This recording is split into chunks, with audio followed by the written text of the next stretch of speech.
sholat safar nih. Kebanyakan di sholat sih Ustaz. Tapi yang lainnya mungkin di lain waktu ya. Untuk sholat safar,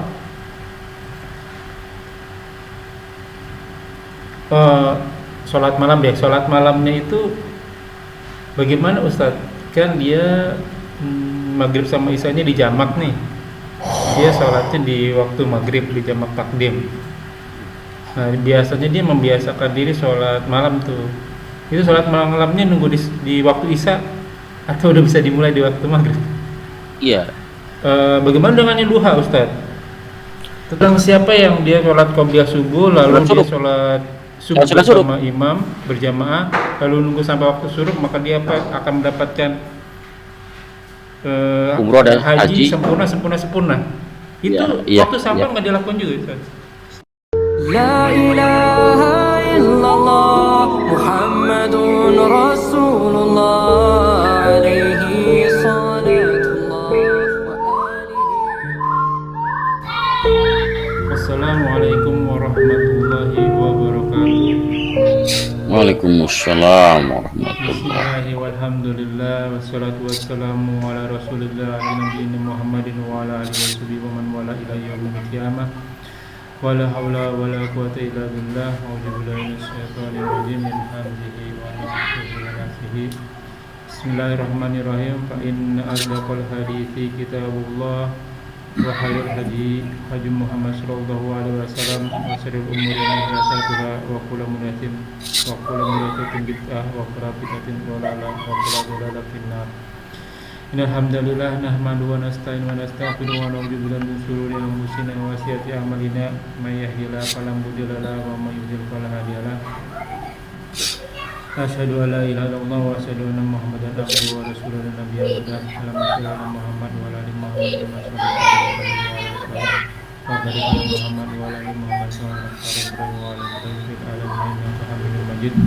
Rabbi sholli sadri wa yassir li amri wa uqdatan min lisani yafqahu qawli. Amma ba'du. Alhamdulillahirabbil alamin rabbis samawati wal ardi. Segala puji bagi Allah Tuhan semesta alam yang telah memberikan kita nikmat iman, nikmat Islam, nikmat panjang umur, nikmat sehat walafiat, nikmat bil ilmi, nikmat beribadah, nikmat memiliki saudara seiman, dan nikmat mendapatkan waktu yang potensial. Salah satunya kita masih diberi kesempatan untuk kita kajian kali ini. Salawat serta salaman terlupa kita haturkan kepada junjungan kita, suri tauladan kita, Sayyidina wa Habibina wa Maulana Muhammad sallallahu alaihi wasallam. Ya fanafila azakumullah wa yakum. Seperti biasa kita bertemu lagi di channel ini mengaji kerjasama dengan kajian hadis online atau KH official. Masih membahas tafsir Al-Quran surat Abasa ayat ke-25 insyaallah. Tamam, kajian kita masih dipandu oleh Al-Mukarram Al-Ustaz Ali Hafizullah. Alhamdulillah beliau telah hadir di antara kita dan senantiasa kita doakan beliau selalu diberi kesehatan, diberi kekuatan, diberi kemudahan rezeki dan dimudahkan segala urusannya.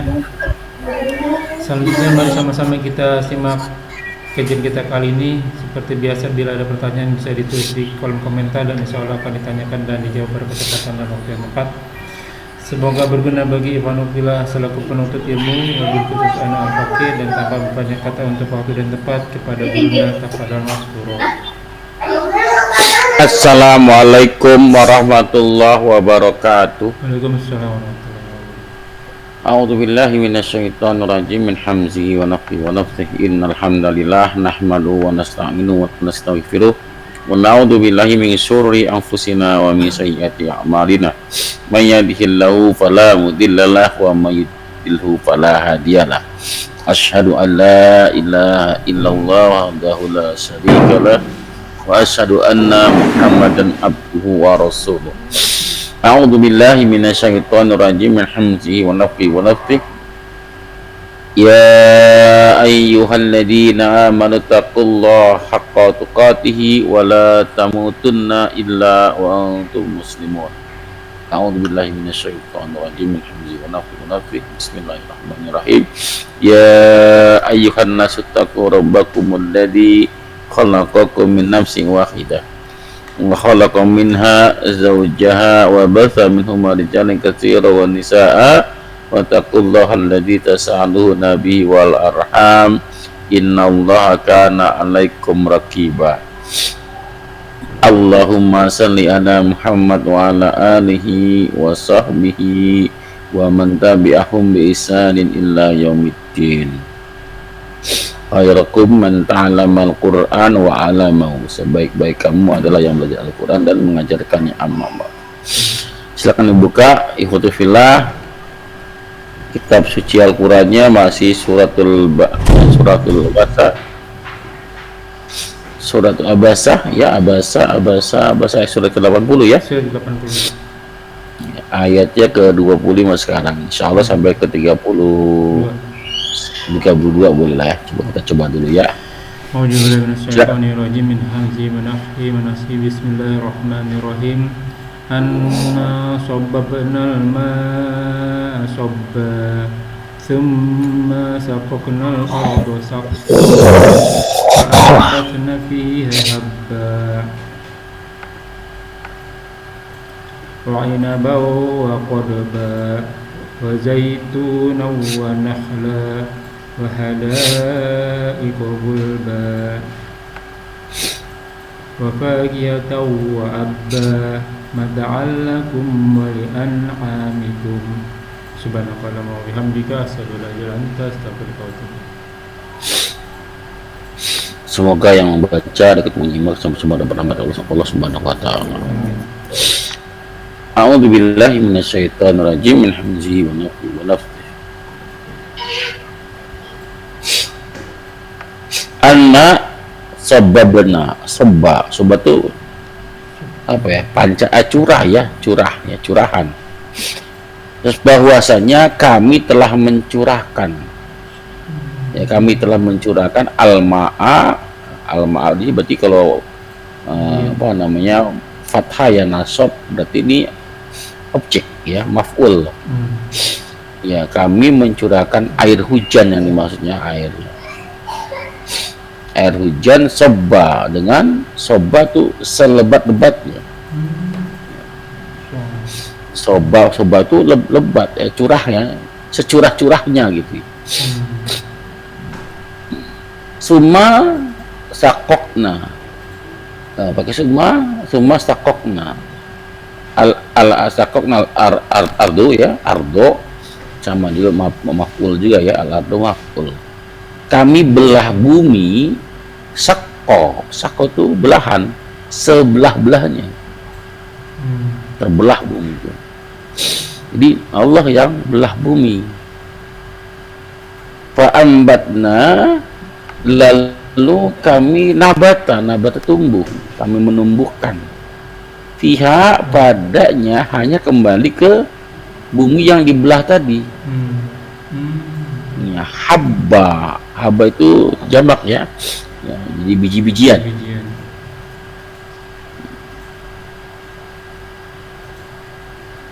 Terus wa inab itu anggur ya, inaban anggur ya, wa qasban sayur mayur ya, sayuran. Wa zaitunan minyak atau buah zaitun. Wa nakhla kurma. Wa hadaik itu kebun ya, hadikoh jamak ya, kebun-kebun. Gulba yang lebat atau rindang ya, atau lebat lah ya, lebat. Wa fakihatan wa aba, fakihah itu buah-buahan, wa aba rumput ya. Tadi udah disebut anggur, kurma, sekarang disebut buah-buahan ya. Apa, kenapa disebut lagi ya? Harusnya kan kalau disebut ya, nanti kita ada apa rahasianya di sini ya. Mataan sebagai nikmat lakum untuk kalian, wali an'amikum dan binatang ternak kalian. An'am itu binatang ternak. Lalu kata apa dengan ayat sebelumnya? Ayat sebelum ditutup dengan fal yanzurul insan illa ta'ami. Fal yanzur itu fiil nador ya, maka Anda memperhatikan. Anda memperhatikan namanya fiil pekerjaan butuh pelaku, butuh fa'il. Yang fa'ila ciri fa'il kedua kan marfu al insanu. Itu al insanu menjadi pelakunya, fa'ilnya. Ya. Maksudnya apa? Wahai para manusia, al insan alif lam jinsiyah ya. Kelompok manusia, semua manusia yang merasa manusia, katakan manusia, ditegur sama Allah, wahai para manusia, maka hendaklah perhatikan. Diperintahkan oleh Allah, wahai para manusia, perhatikanlah ila to'ami, ke makanannya. Yang kita makan itu apa? Ke ayat sebelumnya ya. Kenapa Allah bertanya begitu? Ya, memerintahkan manusia seperti itu agar dia tidak lupa jati dirinya, agar dia tidak lupa siapa yang selama ini memberinya makan. Karena selama ini mereka berpendapat, mereka berpikir, saya makan saya karena saya pintar, saya kerja, itu kan. Padahal di sini di ayat setelahnya diurai, ya seluk beluknya. Sebelum kamu dapat makanan, dari mana asal usulnya itu makanan. Jadi dia merasa saya kan pintar, punya gaji besar, saya bisa beli makanan. Ya, jadi di surat An-Nisa kalau nggak salah, ada surat An-Nisa tuh, saya lupa ayatnya. Apa namanya? Ada Al-Baqarah ya. Ada uang, tapi gak ada makanan. Uang banyak pak, tapi gak ada makanan yang bisa dibeli. Kan itu siksaan. Sebaliknya makanan banyak, nggak ada uang yang mau beli. Jika siksaannya nggak bisa juga kan? Nggak bisa juga. Supaya untuk menyadarkan para manusia jangan sombong. Uangnya katanya uang segala-galanya gitu kan? Itu bahkan ada banyak yang menganggap uang itu sebagai Tuhan. Maksudnya apa nih? Maksudnya apa? Mereka menganggap agama boleh beda, yang Islam, yang Kristen, yang Yahudi boleh beda, mau Buddha, Hindu boleh beda. Keyakinan terhadap Tuhan mereka beda-beda, tapi keyakinan akan uang seluruh dunia sama. Ya, sebenarnya Tuhan ini sebenarnya siapa? Sebenarnya Tuhan ini siapa sebenarnya gitu kan? Uang atau Allah atau yang lain gitu ya. Nah, diurai sama Allah, ana sababnal ma'a, kamilah yang telah mencurahkan ya air securah-curahnya, selebat-lebatnya, securah-curahnya. Kalau orang-orang yang kafir pak, orang-orang kafir, orang-orang munafik, ini yang dimaksud air hujan. Kan? Apa hebatnya? Air hujan turun, emang kenapa dengan air hujan? Kami bisa kok bikin hujan buatan, gitu kan? Baru di ayat segini saja langsung ditolak. Kamilah yang telah menurunkan air hujan. Terus kenapa? Orang kafir begitu, tapi orang-orang beriman enggak. Oh, dengan air hujan, berpikir di akalnya. Dengan air hujan, tanaman-tanaman bisa tumbuh subur. Ya, binatang-binatang ternak bisa minum. Ya, kita pun bisa minum. Ya, itu kan rezeki. Karena air adalah sumber kehidupan. Gitu. Bisa kita buat apa namanya hujan buatan. Dengan teknologi yang begitu canggih kita bisa bikin hujan buatan. Dia nggak paham. Mereka nggak paham. Sebelum dia buat hujan buatan, gitu kan? Bisa jalan hentikan caranya. Dia bisa melangkah. Ya, mau bikin hujan buatan di matahari dimunculkan seterang-terangnya. Bisa Allah sangat bisa bagi Allah. Makanya orang-orang yang beriman diperintahkan, disunahkan apabila turun hujan mau besar maupun kecil diperintahkan berdoa. Allahumma sayyibana nafi'an. Semoga apa namanya hujan yang turun ini akan membawa manfaat. Ya. Bagi orang beriman, apapun kapanpun datangnya hujan ataupun kering kerontang, semuanya manfaat. Semuanya manfaat. Nggak ada masalahnya bagi orang-orang yang beriman. Ya, ada yang masalah itu orang-orang kafir. Ya. Summa saqqaqnal ardo. Lalu kami belah bumi sakko, ya, sebelah-belahnya. Berarti yang pernah saya cerita yang lalu-lalu itu saya cerita tunas kan lemah ya. Kok bisa tembus bumi, bisa ngebelah bumi. Oh ternyata Allah yang belah buminya sehingga tunas-tunas bisa ada jalan untuk tumbuh ya. Oh ternyata Allah yang belah tuh bumi, ngasih jalan. Ini mirip-mirip dengan apa, dengan penciptaan manusia, Pak. Anak yang bayi lahir kan yang kemarin kan diberi jalan keluarnya, seperti membelah kan. Ya, dicari jalan keluar, dia bisa tahu kemana harus keluar, tahu pintunya. Oh ternyata pada dasarnya praktek penciptaan ya begitulah ya.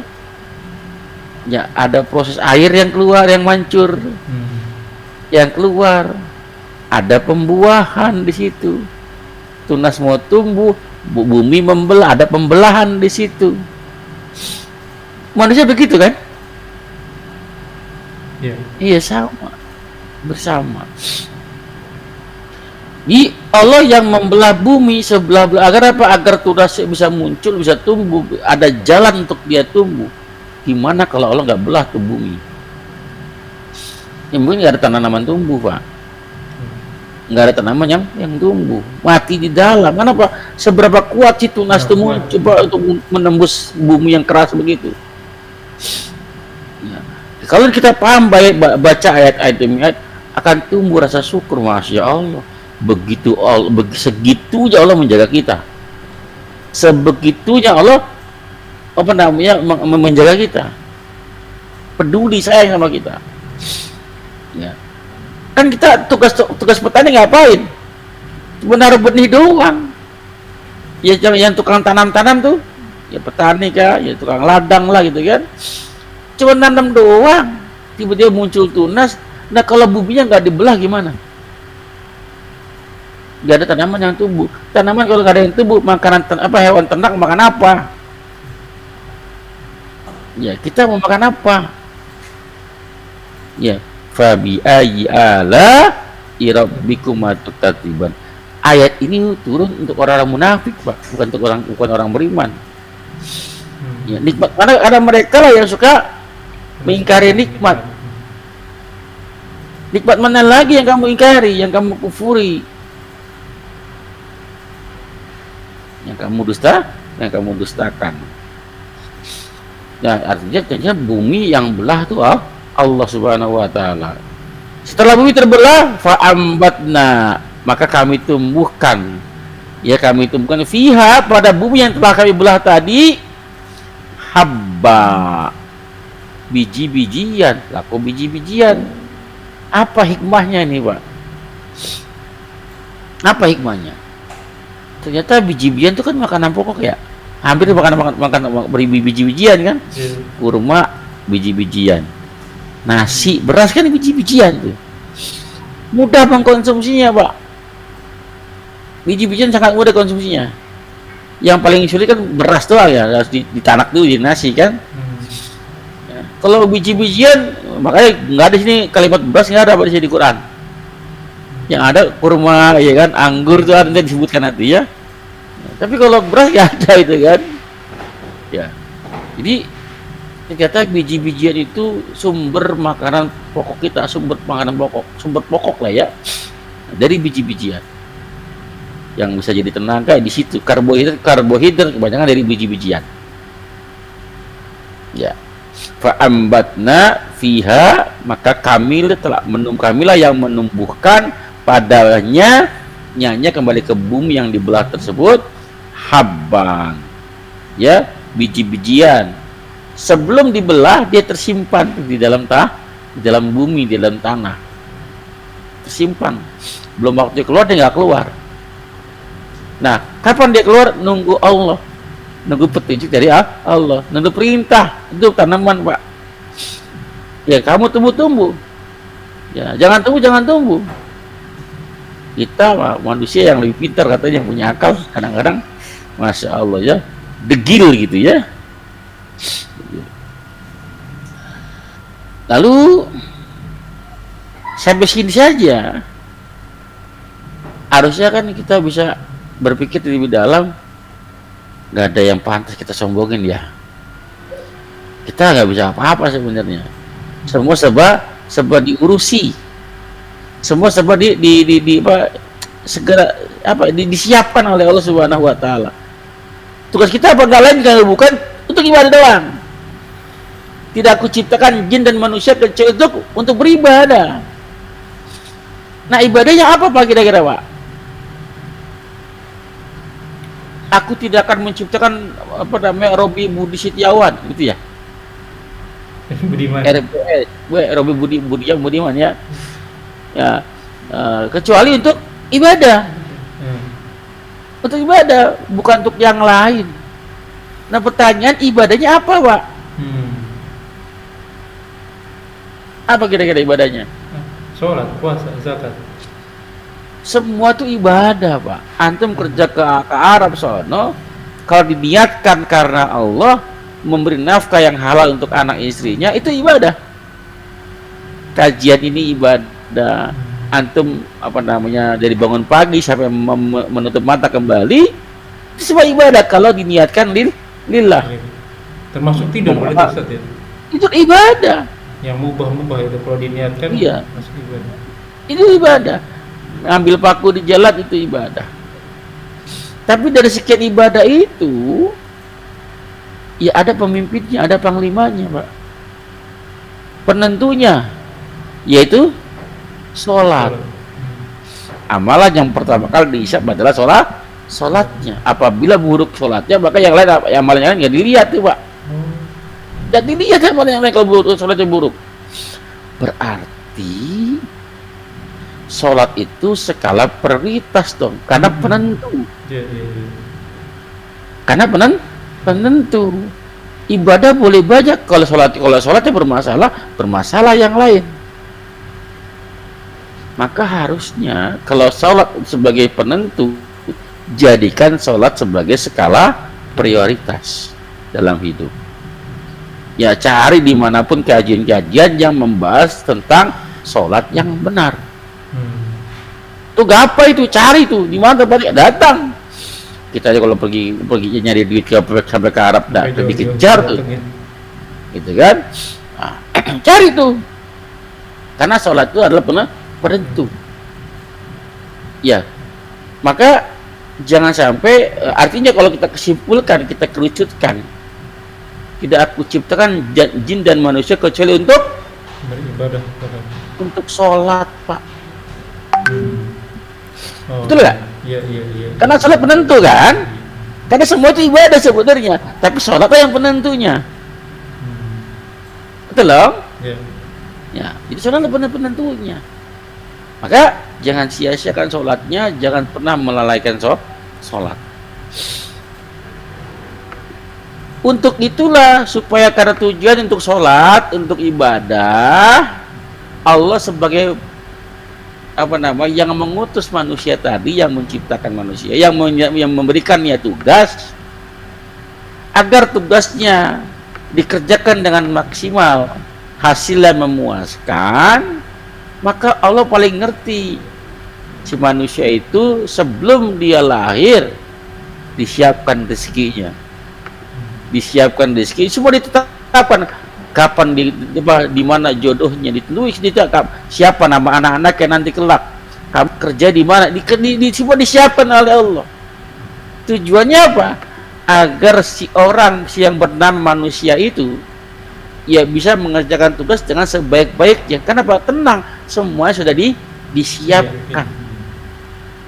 Ya, seorang bos saja, seorang pengusaha saja yang mengutus anak buahnya ke suatu pelosok daerah pelosok, ya dia akan memikirkan gimana tidurnya, bagaimana makannya, bagaimana segala-galanya gitu kan. Agar apa?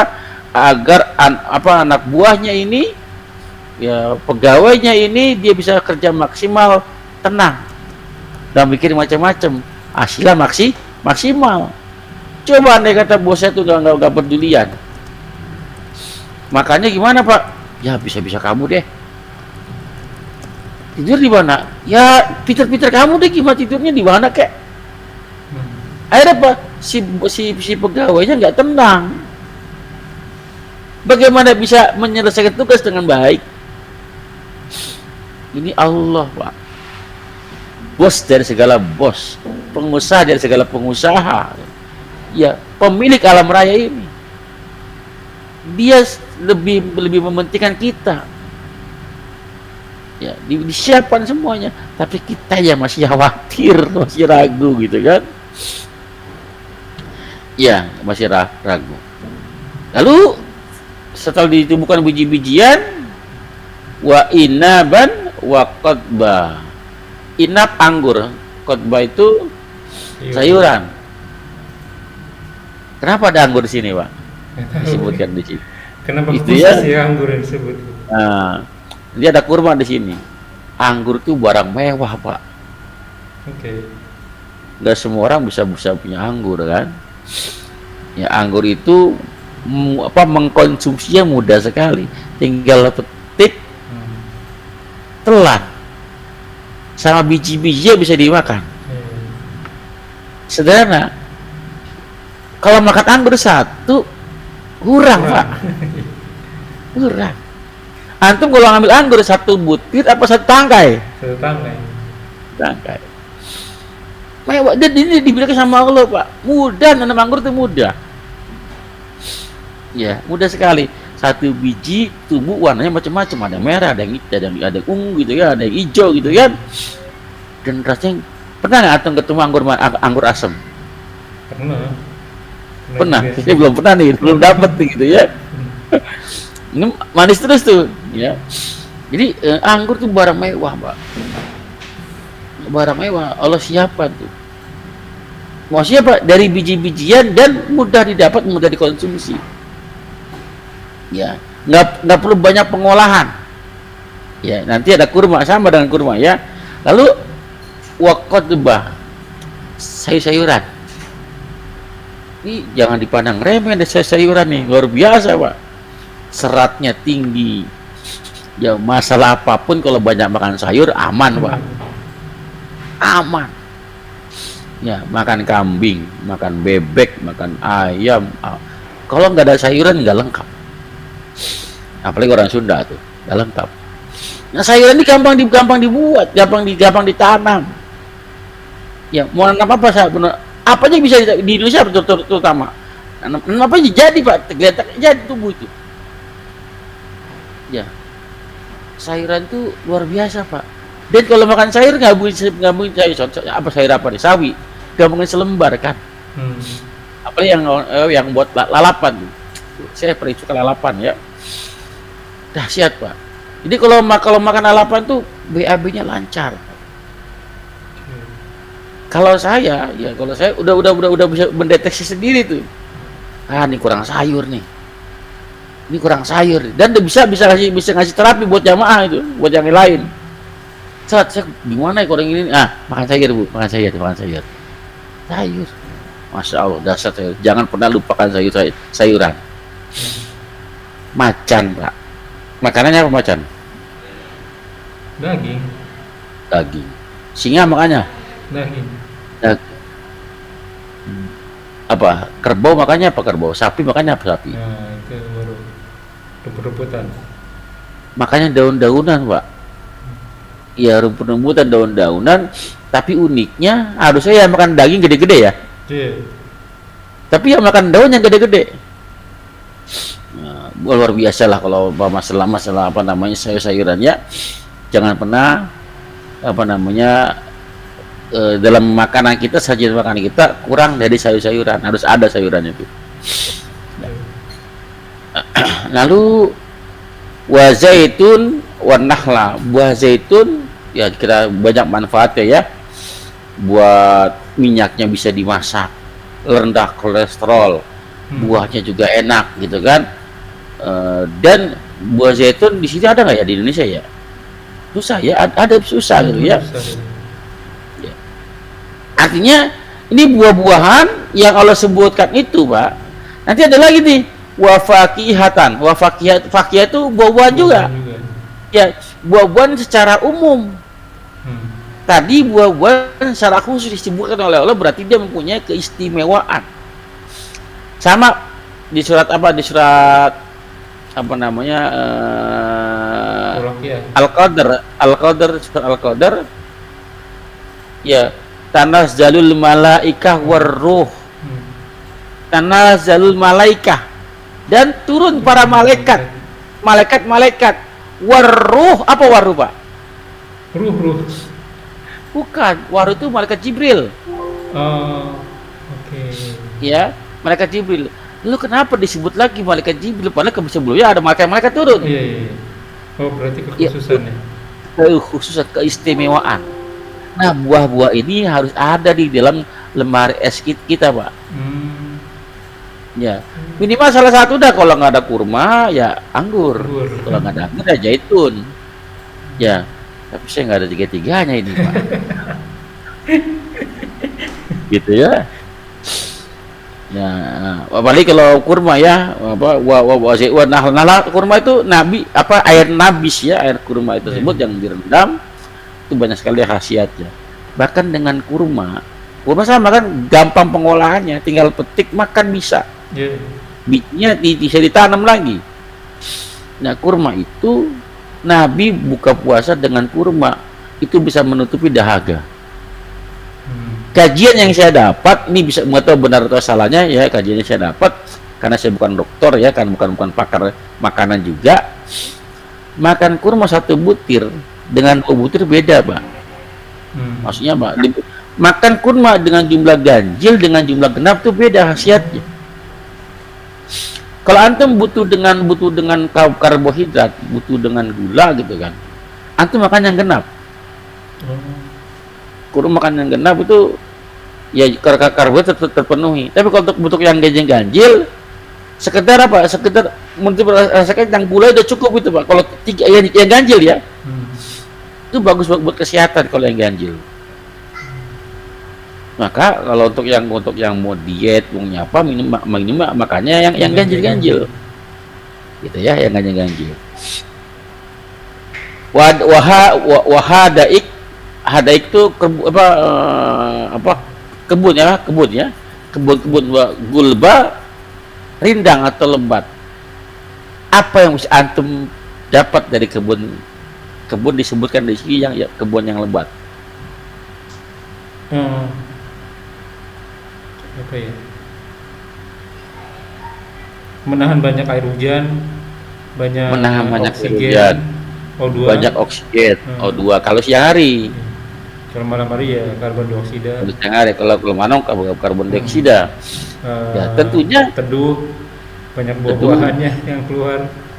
Ya. Nah itu lagi-lagi bagi orang-orang yang beriman bisa dapat itu semua menambah rasa syukur. Tapi lagi-lagi bagi orang kafir itu semua nggak ada manfaatnya. Bahkan seekor nyamuk yang dibuat oleh Allah perumpamaan, ngapain sih dibuat nyamuk? Buat seekor nyamuk. Iya kan? Berapa banyak hanya gara-gara nyamuk, berapa banyak yang kafir, Pak. Tapi orang-orang yang beriman bertambah keimanannya. Masya Allah, dengan nyamuk saja banyak rezeki yang kita dapatkan. Nyamuk itu berapa banyak, ada berapa mata.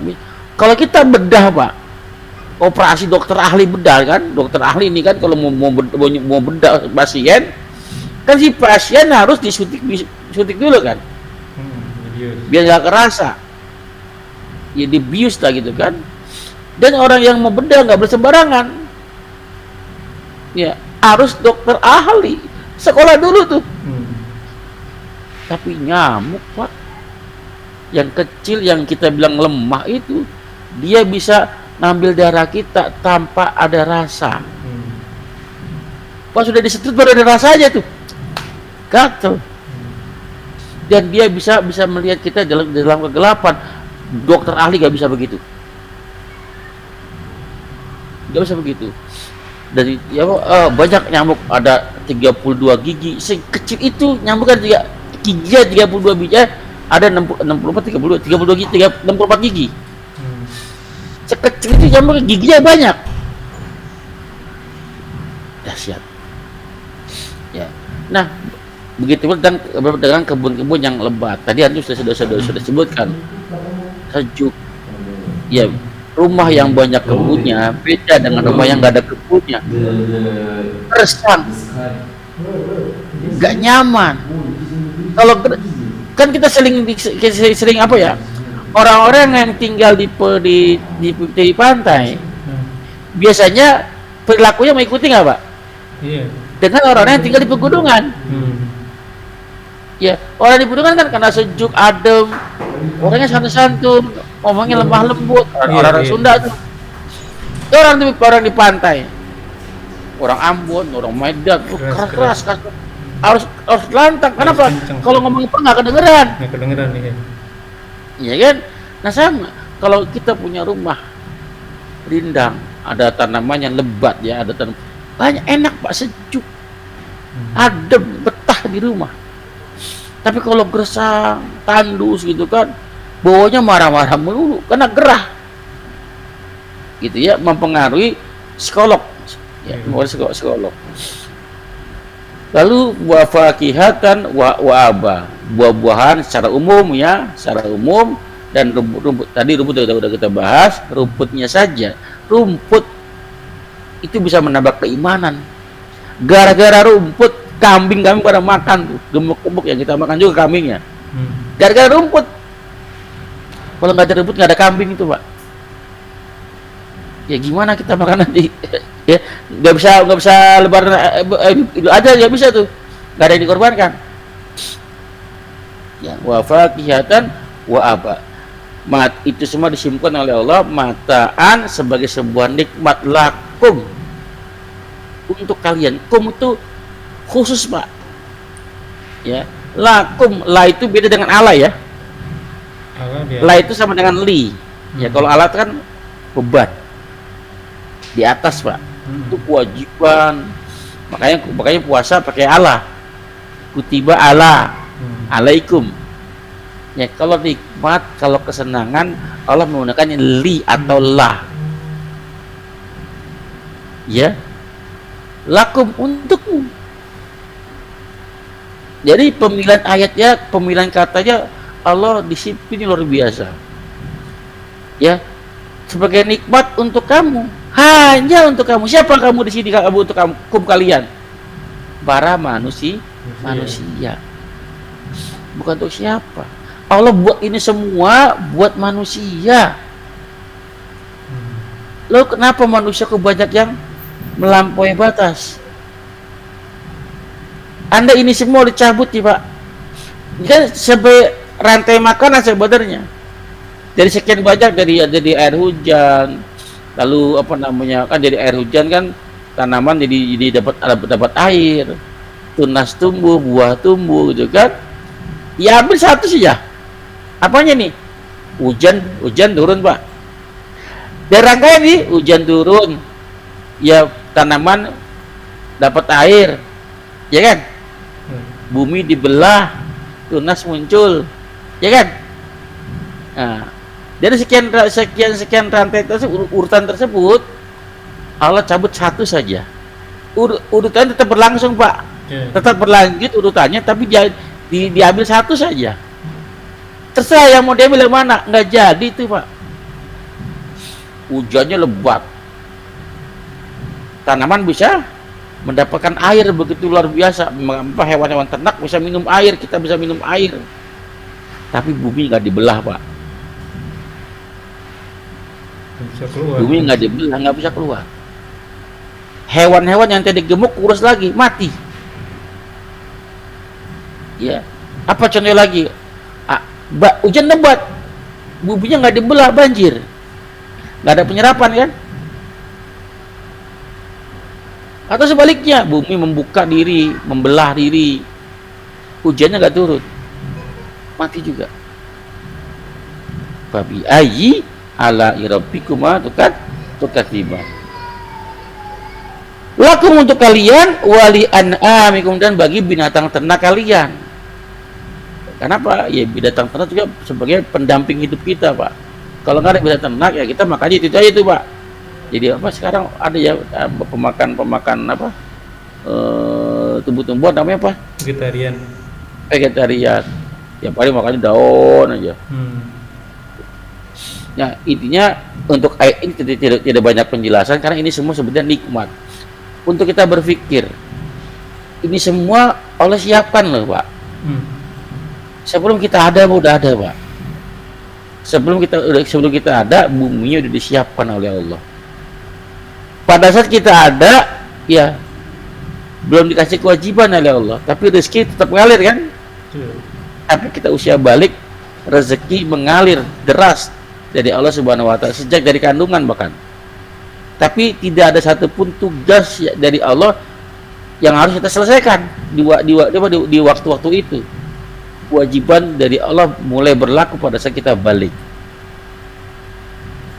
Dan Allah minta nggak banyak-banyak, Pak. 5 waktu sehari. Ya, sebulan sekali Ramadan. Ya, seumur hidup sekali haji. Nggak banyak kalau selebihnya terserah dah. Kalau mau nambah dengan yang sunnah, monggo. Nggak masalah. Kenapa? Banyak di luar sana, Pak.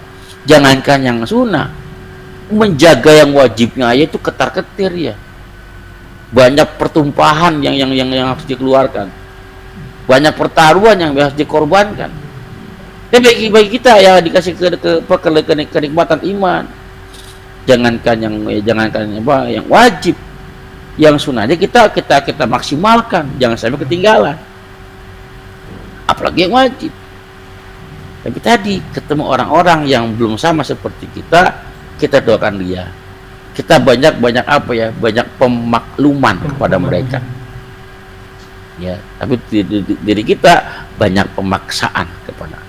Mudah-mudahan bermanfaat. Kurang lebih mohon maaf. Silakan kalau mau bertanya. Assalamualaikum warahmatullahi wabarakatuh. Assalamualaikum warahmatullahi wabarakatuh. Mudah-mudahan masih cukup waktunya nih Ustaz. Agak panjang nih sebenarnya. Dari penjabaran tadi orang jadi bisa banyak ambil kesimpulan gini Ustaz. Kan semuanya udah disediain tuh. Udah ditakdirkan. Di lauh mahfuz nih si A anaknya sekian, dapat kerja sekian, matinya di sini, hidup di sini gitu kan. Orang mikir ya udah nggak usah kerja lah, kerja ibadah aja gitu. Ya. Gimana tuh orang yang berpikiran seperti itu? Boleh, Pak. Boleh. Pernah dengar kisah Imam Syafi'i dengan Imam Malik? Yang tentang itu beli kurma ya? Buat kurma, Pak. Tentang berselisih pendapat tentang bahwa rezeki itu gak perlu dicari. Kata Imam Malik. Iya, kata Imam Syafi'i, rezeki itu harus dicari, harus ikhtiar. Kan guru dan murid nih. Masih ingat ceritanya? Masih ingat gitu. Artinya antum di mana tuh posisinya? Rezeki itu, Pak, ada yang diperintahkan untuk ikhtiar dicari, ikhtiar, Pak, keluar. Faida janta fatawakkal 'ala Allah. Diperintahkan untuk berusaha. Tapi ada rezeki yang tingkatnya lebih tinggi daripada itu semua. Iya, rezeki karena takwa. Surat At-Talaq ayat 2. A'udzubillahi minasyaitonir rajim min hamzi wa nafi wa nafsi wa may yattaqillaha yaj'al lahu mahraja wa yarzuqhu min haitsu la yahtasib. Hurufnya huruf syarat tuh, Pak. Wa man, dan siapa saja yang memenuhi syarat pasti dibukakan pintu keluarnya, diberikan solusinya, diberikan rezeki dari jalan yang tidak sangka-sangka. Syaratnya apa? Syaratnya yattaqillah, ya takwa. Tapi bukan takwa biasa, tapi murfiyah fil mudhari yattaqillah. Selalu takwa, Pak. Ya, selalu bertakwa kepada Allah. Maka jawabannya ya ja'alahu mahrojan, pasti Allah membukakannya mahrojan. Dari tempat Ya, khoroja keluar, mahroja tempat keluar. Ini buntu nih dibuka sama Allah. Ini buntu nih dibuka sama Allah.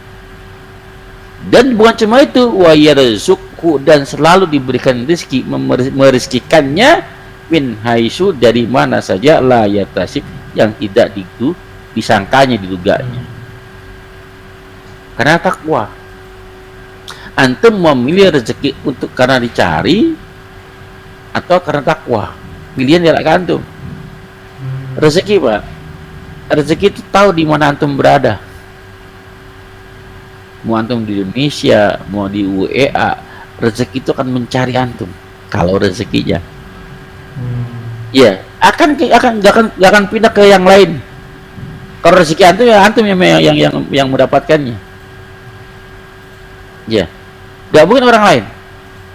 Sebaliknya, kalau bukan rezeki antum, gak akan antum dapat. Mau dikekepin, dipegangin, nggak akan bisa tahan juga, akan keluar dengan caranya. Ya, tergantung kita mau yang mana. Ada seorang petani yang dia menanam sawah, menanam padi, bibitnya dia menanam bibit, bukan dari irigasi, membajak sawah. Ya, baca sawah, irigasi, bikin apa, menanam benih, dijaga, bikin orang-orangan sawah gitu kan.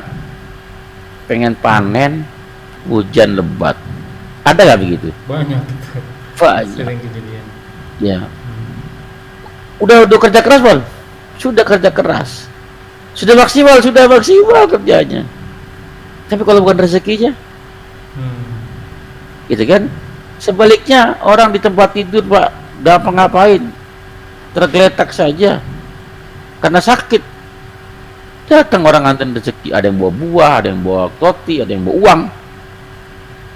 Ya datang, padahal belum ngapa-ngapain, belum kerja. Orang gak bisa kerja. Ya tergantung antum mau dapat rezeki dengan cara bagaimana. Karena takwa antum, tafadol, atau mau karena kerja keras antum. Baik. Pertanyaan berikutnya, Ustaz. Tadi kan mahsyur ya, bahkan orang maklum bahwa Allah menciptakan jin dan manusia hanya untuk beribadah. Tapi tadi dinambarin lagi sama Ustaz, ibadahnya itu sholat yang paling utama. Berarti dari semua ibadah yang paling penting harus dijaga sholatnya, berarti Ustaz. Sholatnya benar semua, insya Allah ibadahnya gitu. Iya. Sholatnya nggak benar, maksudnya mencari ilmunya benar semua, insya Allah ke yang lainnya. Tapi kalau sholatnya salah, nggak begitu, Pak. Nggak begitu ya. Jadi kalau sholatnya benar, kalau sholatnya salah, sholatnya buruk, ibadah yang lain nggak dilihat. Oh, tidak dilihat. Nggak ada gunanya ibadah itu. Kalau sholatnya tidak benar, sholatnya rusak. Itu kalau sholatnya rusak, Pak. Logikanya kan, kalau sholatnya rusak, ibadah yang lain jadi otomatis rusak ya. Iya. Cara ilmunya. Iya. Tapi kalau sholatnya benar, sholatnya bagus, maka ibadah yang lain, insya Allah bagus. Dilihat. Itu bagus, baru dilihat. Gini. Antum kalau mau bikin skripsi gitu kan, dosen kita ngeliat dulu ya. Apa yang dilihat, Pak? Ya, isi. Gak mungkin isi dibuka dulu kan. Mungkin cara penyajian dulu kan, sampulnya mungkin. Ya, judulnya. Ya, kemasannya mungkin. Belum judul gitu ya. Baru apa namanya? Kemasannya dulu gitu kan. Ini kayaknya nggak bagus gitu ya. Pasti buka bener gak bagus nih kan. Ya, judul udah nggak menarik. Kayaknya nggak mungkin. Taruh aja. Suruh ulang. Pada saat dosen melihat judulnya udah tertarik, udah bagus, kemasannya bagus, judulnya bagus, kata pengantarnya bagus, baru kan dia tertarik lihat yang lain kan. bukan nyala juga, bukan nyala dianggap dilolosin, enggak, baru dilihat Pak, baru dilihat gitu ya. Tapi kalau sholatnya sudah rusak, udah otomatis nggak dilihat tuh. Tapi kalau sholatnya bagus, baru lihat bagaimana puasanya, bagaimana umrohnya, bagaimana hajinya, bagaimana zakatnya, bagaimana minanasnya. Setelah sholatnya bagus. Berarti harus terus direvisi ya Ustaz ya. Ada orang yang udahlah, yang penting udah sholat, bacanya nggak bener, rukunnya salah. Iya. Udah puas sendiri. Sholat yang benar itu ada dalam perbuatan. Ada apa? Mengalir. Ada bekasnya. Min asari sujud, dari bekas sujudnya. Bukan jidat hitam, bukan ini Pak. Yeah. Bekas sujud, tapi bekas kepribadian, ke akhlak. Orang yang biasa sujud, orang yang pasti tawadu Pak, rendah hati di orangnya. Karena Pak, membekas dari bekas sujudnya. Min asari sujud, dari bekas sujudnya. Bukan dari bekas sujud, tapi membekas ke akhlak, ke moralnya. Peka orangnya. Jelas ya? Jelas. Terakhir Ustaz, ada titipan pertanyaan. Silakan.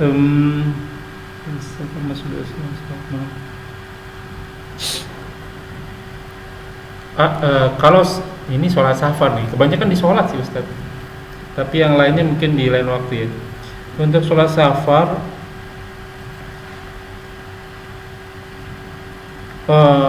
sholat malam deh, sholat malamnya itu bagaimana Ustaz? Kan dia maghrib sama isanya di jamak nih, dia sholatnya di waktu maghrib, di jamak takdim. Nah biasanya dia membiasakan diri sholat malam tuh. Itu sholat malamnya nunggu di waktu isya atau udah bisa dimulai di waktu maghrib? Iya, ini rukshonya itu untuk sholat wajib Pak. Oh. Ruksho sholat wajib. Sunahnya pun ruksho, tapi yang mengiringi itu yang rawatib ya. Antum safar sholat zuhur sama asar kan digabung dua-dua tuh, boleh sendiri-sendiri dua, nanti asar dua boleh. Ya. Kosor doang nggak menjamak, boleh. Menjamak kosor juga boleh. Nah, otomatis karena zuhur dia sholat rawatib yang mengiringinya dapat rukshonya Pak. Ya. Tapi kalau sholat malam, kenapa sih sholat rawatib itu dapat rukshoh, nggak perlu dikerjain, dapat nilainya? Karena dalam safar perjalanan, karena perjalanan jarang di waktu malam. Pada waktu itu, ya kan? Nah, maka orang nggak pernah ada perjalanan di waktu malam. Maka karena banyak orang nggak berjalan di waktu malam, tidak safar di waktu malam, ya nggak ada yang dirukso untuk sholat qiyamul lailnya, tahajudnya gitu kan, dan lain sebagainya.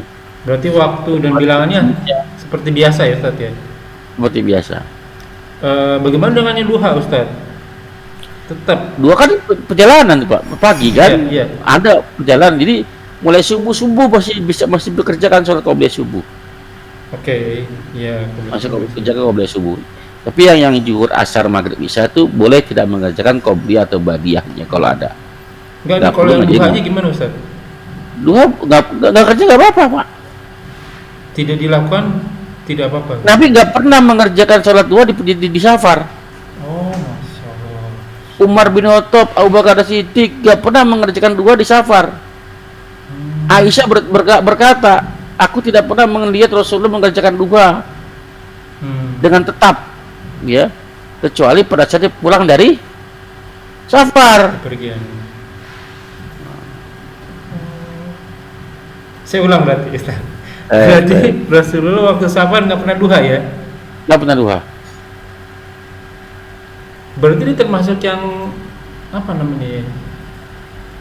Apa ya? Kok saya lupa ya? Setelah subuh nunggu sampai waktu suruk itu Ustaz, apa namanya?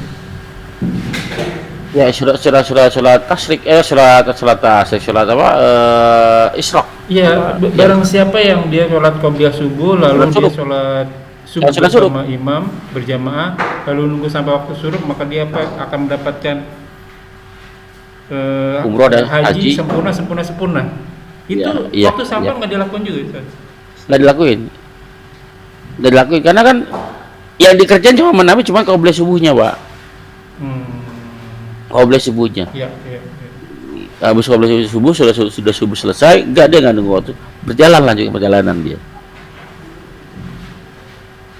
Jadi kepengen nanya lagi, lekuatin Ya. lagi ya Ustaz. Jadi kalau misalnya yang lebih afdol berarti ditinggalin begitu ya, Ustaz ya, karena Iya, sunahnya Rasul seperti itu gitu ya. iya. Nah, Rasul yang menjaga sholat sunnahnya itu qobliyah subuh. Hanya progres. Baik safar maupun dalam perjalanan dia nggak pernah tinggal, sama witir. Iya. Itu nggak pernah tinggal, Pak. Selebihnya nggak terlalu. Alhamdulillah. Oke, sampai di sini dulu Ustaz, 1 jam lebih. Baik. Afwan. Kita akhiri dulu sampai di sini. Insyaallah kita sambung lagi. Teman-teman yang mau bertanya silakan, nanti akan ditanya dijawab pada waktu yang tepat. Nah, ya alhamdulillah, jazakumullah wa'alaikum. Semoga apa yang kita bahas ini menjadi ladang amal buat kita. Semoga majelis ini diberkahi. Semoga amal yang kita kerjakan dan yang akan kita kerjakan diterima Allah Subhanahu wa taala dan menjadi ladang amal tambahan kita di akhirat kelak. Wa qul alhamdulillahi pamangsa wa yu'min pamangsa fal yakfur.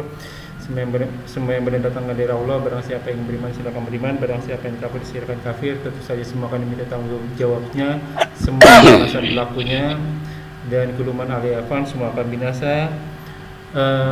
Sabda Rasul kita umur umat kita dijauh dari 60 sampai 70 tahun saja, maka hisab diri kita sebelum kita hisab oleh. Semoga segala kesalahan kita dimaafkan, diampuni, dan diganti dengan kemakmurannya dengan pahala yang berlipat-lipat ganda. Kita tutup dengan kafaratul majelis. Subhanakallahumma wa bihamdika La ilaha illallah Muhammadun Rasulullah alaihi Waalaikumsalam. salatu Waalaikumsalam. Tafadhal.